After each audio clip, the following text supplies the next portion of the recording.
in 5, 4, 3, 2.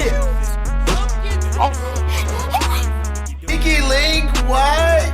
Oh! Diana, go somewhere, bro. Over here looking at me like, I smack the mess out of you, bro. I smack the mess out of you. Chat. What we have here is something that I wanted to do, and I actually wanted to hold off and watch with y'all. So this is Spider-Man's best costumes and its many redesigns. Now, I need to talk to y'all about this, and we're actually going to have a face-to-face. I am a classic fanatic. I'm talking the Spider, the red and blue, you know, the belt connected, classic web shooters, lenses with like eyeline eyes, and just and the back symbol, the back spider. Come on, like that's classic Spider-Man. That's always been me. But I also like the red and black that he done, you know, like in earlier comics, and also in Spider-Man Far From Home. I ain't gonna lie, that is it used to be my favorite suit until Brand New Day came out. I'm sorry, bro.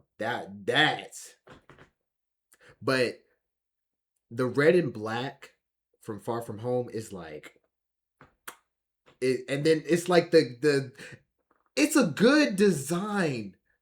Like it didn't do too much, it just added something, and I really do appreciate it. It was cool.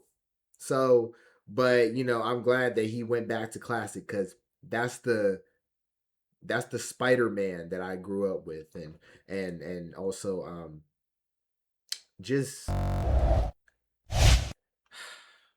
Spider-Man is just like the GOAT, bro. I don't mean to glaze, but he's just so goated. But we're gonna watch this. Make sure you subscribe to Amazing PSM. Does dope videos. But let's get into this. Spider-Man has been my favorite superhero ever since I was a little boy. And you have to wonder why that is. I don't know about you, but I was a stupid child back then. Now, I like Spider-Man because he struggles to balance his life, and that's relatable. I find his reasoning to be a superhero endearing and inspiring. But what about Spider-Man could have possibly grabbed me as a kid? What could have possibly tied me down to the character on day one? Well, I mean, it's kind of obvious, isn't it? Spider-Man has the best superhero costume of all time. I agree. And I'm the world's most unbiased YouTuber. I'm here when for Spider-Man first hit the scene, he had a costume like no other superhero before him. Look at him. There were characters like Captain America, first appearance Superman, too. Batman, and Wonder Woman. Batman and Captain There is America no had their mixtape. jaws poking out through their cowls. Superman and Wonder Woman had their faces on full display. A lot of superhero costumes were like this, having portions of the costume revealing who's under them. Robin was a kid in a cape, t-shirt, and diaper, and Namor was practically fucking naked. And that's just how it was back then. Superheroes, even now, usually show skin to some degree. Think about more recent characters like Homelander or Invincible. That's just how it is. And in this aspect, Spider-Man stands alone. Mostly. On the pages of Amazing Fantasy 15, as he first appeared, Spider-Man was covered in head to toe. Not an inch or centimeter of skin to be seen.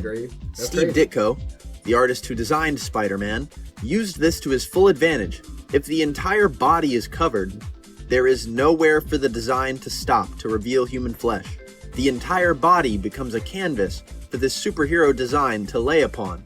The human eyes are replaced with these white slots and bordered by a thick black frame. In between these eye frames begins a web, which spirals around his face, naturally drawing you into the center of the mask. The web flows out onto the rest of his costume, down his neck, and across his chest, which pools into a belt. The same thing happens on the arms, which split off at his shoulders and trail down into his gloves. The webs are limited to the red portions of his costume, which continue onto his boots, which are disconnected from the rest of the red portion, being parted by black fabric, which is highlighted by blue lighting. Now I know it may be controversial to say that Spider-Man's costume is black and red, but in its original depiction by Steve Ditko, it's kind of hard to deny that it isn't. I'm sure this reminds you of the great debate about Spider-Man 2099, whether or not his costume is blue or black. I'm in the still comic, shocked that it's they black. claim that it is a black costume, which conflicts with the art that heavily highlights it in blue. I think about it like this. If Venom is supposed to be black, despite the fact that he's usually shaded with blue, I'm just gonna take that as a stylistic choice. The blue is meant to highlight the muscles of a character, to stop the character from being just a jet black figure. The blue is meant to give you a rough idea of their anatomy, and not to imply that the character is just blue. But if we're talking about John Romita Sr.'s art of Spider-Man, fine, that guy is meant to be blue, and also red, but you get the point. Back then, Spider-Man was red and black with blue highlights. Even his back logo played into this idea, originally being blue. But this feature was short-lived, because in the following issue, the logo was immediately made red, with no explanation. Well, at least it was in the reprints. And the blue highlights became purple. I like to think that Spider-Man's costume isn't just an aesthetic choice, but it also serves a story purpose. Spider-Man is a strange guy. He climbs around on walls, he spins webs of any size, and on top of all this, you can't see a lick of skin on him. If you knew a guy like that in real life, it would be easy to be afraid of him. Just imagine being a New Yorker in the 1960s who's never heard of a guy called Spider-Man. You walk past an alley, and boom, there's a man in a full-body outfit perched on a wall looking at you.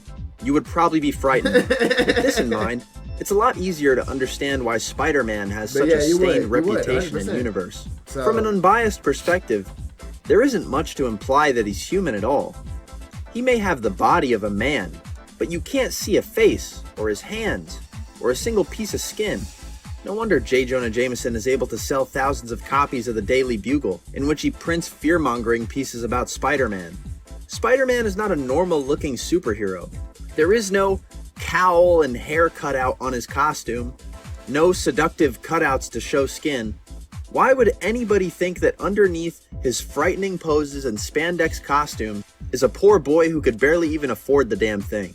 One of my favorite things about the costume are the ridiculous gadgets that Peter is able to keep under it.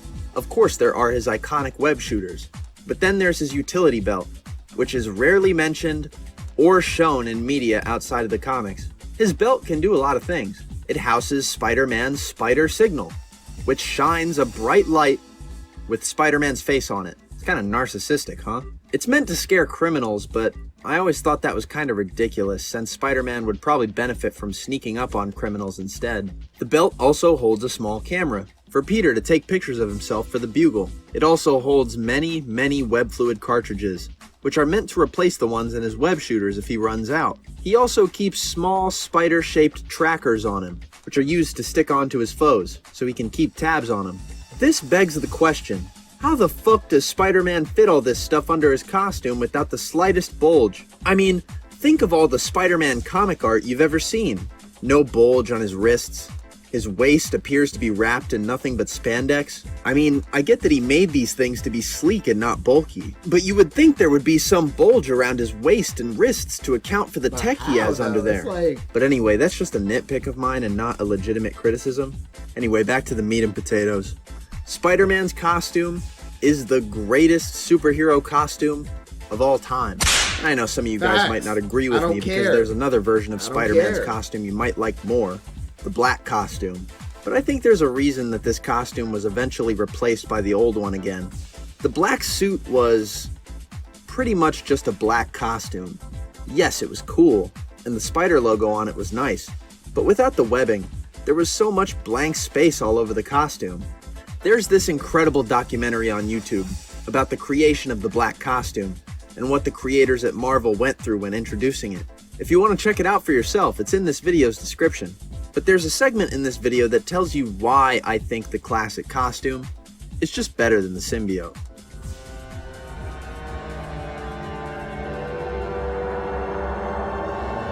It's designed so it's recognizable from any angle. You get a back shot of Spider-Man, you know it's Spider-Man. There's a big spider on his back. You get a front shot of Spider-Man, you know it's Spider-Man. There's webs all over and there's a spider on his front. There's no angle it's not interesting from. It is such a good costume. The only problem I've ever had with it was believing a 16-year-old high school kid could design that costume. Len Wein says it himself. You have Spider-Man step into frame, only showing his boot. You know it's Spider-Man just because of the web pattern. You show Spider-Man's hand. You know it's Spider-Man. Unless you did something weird like only show off Spider-Man's knees, it's instant recognition. The spiderweb is one of the coolest parts of the costume, and it does so much for it. But if you make a version of Spider-Man's costume without the webbing, this just doesn't work as well anymore. You have black suit Spider-Man step into the frame with just his leg visible. It could be Spider-Man. Maybe. I don't know. It could also be Doorman. It just makes sense, having a spider-themed character with webs that drape all over his costume. Any version of the costume without it just wouldn't work as well for me. I think there's a reason that Spider-Man is one of those superheroes that gets to keep his costume whenever he's brought into live action. He's not forced to act like it's a ridiculous idea to wear it, and as much as I'd like to attribute that to how cool it looks, I think it ties back to my earlier point, that it plays a role in how the public perceives Spider-Man. In Sam Raimi's Spider-Man movies, the public is torn on Spider-Man. Some people like him, some people hate him, and there's a news guy who can make an easy buck slandering him just because he wears a weird-looking full-body outfit. Slander is spoken. In print, it's libel. I also have to appreciate the Raimi suit for not wanting to change the look of Spider-Man too much. Of course, the web wings are gone, and the suit webs are made silver, but those changes don't really bother me, since the web wings have always come and gone. And as long as the suit webs function the same way as they always have, I don't mind. I also have to appreciate the amount of attention the spider logos are given. Before, they were always kinda simplistic, but with this design, they've been made to look more spider-like. I like the Raimi costume, and I wish every other superhero got a costume that cared to be as close enough to the original as this one did. Anyway, here's the TASM 1 suit. This redesign of the classic suit has had fans mixed on it for years. My bad. I was like so locked in of seeing these suits, like it made me feel like as a kid again. I'm sorry, I got locked in. But let me talk to you about Tobey's suit. Now, I'm gonna be honest with y'all. As much as like I love the suit. I love the suit. I just don't like the symbol. The symbol, it's like it's there, but it's not. It's like, But you know, first time, yeah. But it's amazing suit. But this, let me see. Let me see if I can go, bro. This is the most amazing suit. The symbol, bro. The symbol was so good that they had to bring it in Ultimate Alliance. They had to bring it in Ultimate Alliance, which actually made the most perfect Spider-Man costume. It's the Tobey Maguire symbol with the fat back spider and the big eyes. Bro, that is, come on. That is peak. But yeah, perfect suit. It's perfect in its own way. It's perfect. Appreciate the amount of attention the spider logos are given. Before, they were always kind of simplistic, but with this design, they've been made to look more spider-like. I like the Raimi costume, and I wish every other superhero got a costume that cared to be as close enough to the original as this one did. Anyway, here's the TASM 1 suit. This redesign of the classic suit has had fans mixed on it for years. At this point, there was a shift in the ideas that went into designing Spider-Man, and a more sporty approach was taken, with a costume that was inspired by the seams. I will say this. I really do appreciate the Amazing Spider-Man for trying something new. And it's like, it's a modern Spider-Man. And I was messing with the suit. The yellow eyes I had to get used to because I'm always used to the white eyes. But it was textures of a sportswear. dope suit. There was a focus on realism. And the costume designers I put can't thought even get mad into at how a it. No one can teenager really could get put mad at together this this suit because costume. It was really We good. had to believe that Peter Parker actually constructed the suit himself. So things like sunglasses, lenses, and shoes and elements like that. Well, I was thinking, how would a kid make a suit? Well, he'd probably take tennis shoes and cut the bottoms of them and use that as the pads of the shoes. I mean, if he's making his own suit, who wouldn't do that? It seems a logical thing to do. This all culminated into a strange look for the character that made Spider-Man look sleek, off-putting, and maybe a little scary. I hope you can see why I like this costume now. I know some people may think it's too much of a change, I like but I the suit still too. think I it love makes the suit. choices that are in I love line the with suit. what Spider-Man was always meant to be Was wearing visually. the suit. A weird-looking I wore that suit superhero. for, like, Halloween. I mean, like, he's a hero based off one of the most hated animals in the world. I will I say think the it's only- fitting that his costume Well, would be a I little got- off-putting. I got And for those who Tom's don't like now. it, there's a version of the costume that does away with all this to go for a much beautiful. cleaner, That is such a classic look. beautiful suit. And then there are Tom Holland's Spider-Man suits. Let's not. We're not. phone call. Tom Holland. Man, what the fuck? Man, I don't want to talk your bitch. Look, I don't have a problem with some of these costumes, but I Tom Holland slander will not be tolerated. Absolutely not. We're not doing it. But his suits. Let's get it. think there's been a very clear shift in superhero costume design that's taken place over the last decade. Before, you had to beg for a superhero property to even acknowledge that a costume existed. And if they did, it would be as a one-off joke. You actually go outside in these things? What would you prefer? Yellow spandex? But now, superhero costumes are cool, and they're part of the superhero image. After however many years, Wolverine is finally allowed to wear his super suit, even if it looks a little strange. A keen, autistic eye can tell you that these two costumes are not the same. Look at Captain America, for example. His original outfit is supposed to be made of stars and stripes, obviously based on the American flag. Now let's observe his MCU outfits. Okay, here's the comic accurate one, being played for jokes. Here's a more militarized version, which is cool. It makes sense for the character. I like how the straps on the midsection are supposed to represent the stripes on the original. Now let's go further to Captain America Civil War. Why are the stripes shaped like the shit I took this morning? They're colored like them too. And what's up with all the random seams? Every MCU superhero is hit with this effect, and some more than others.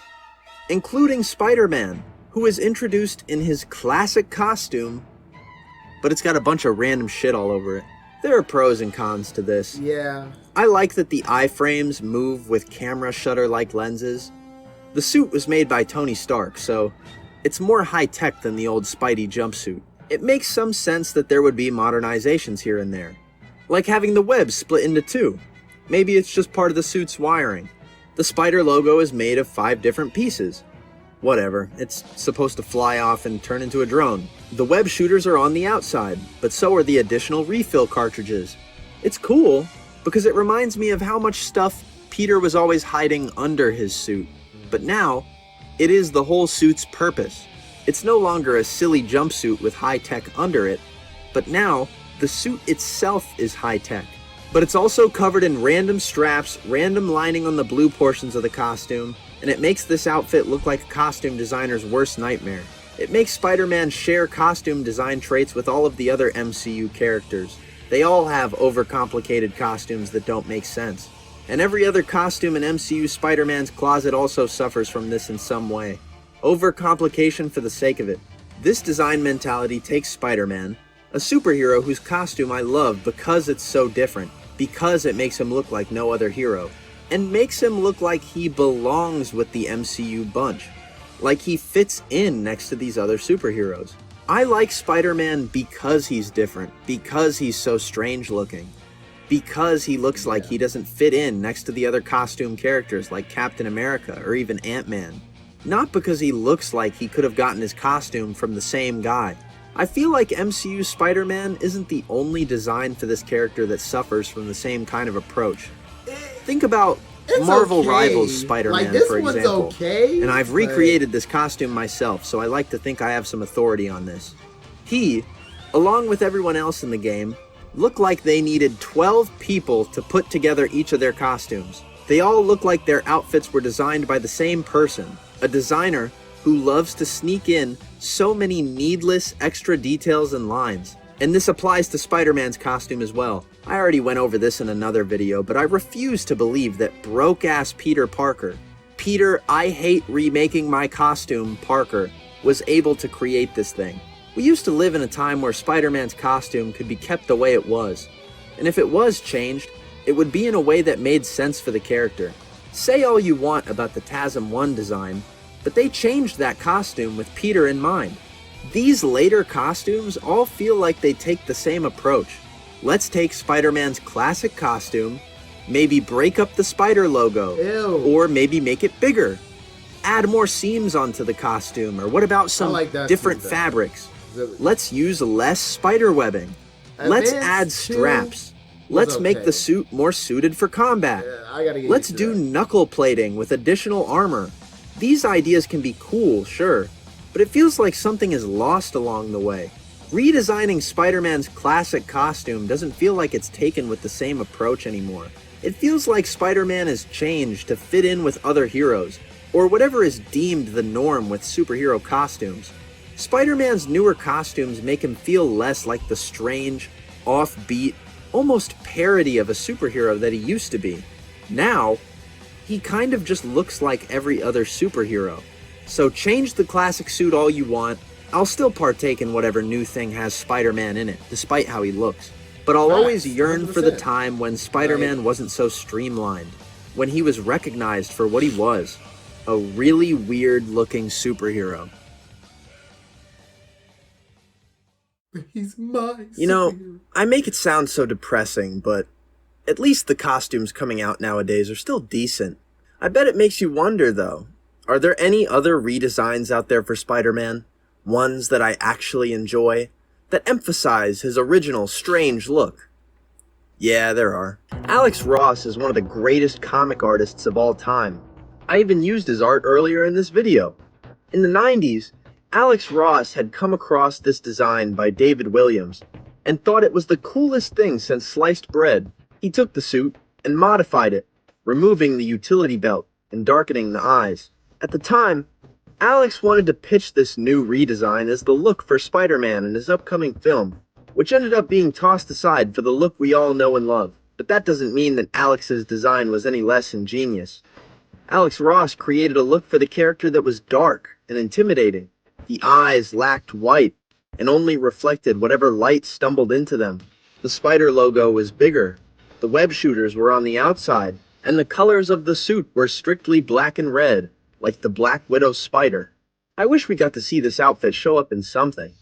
It was in Across the Spider-Verse, in the 2002 movie game, but it's so cool that I wish it got more press.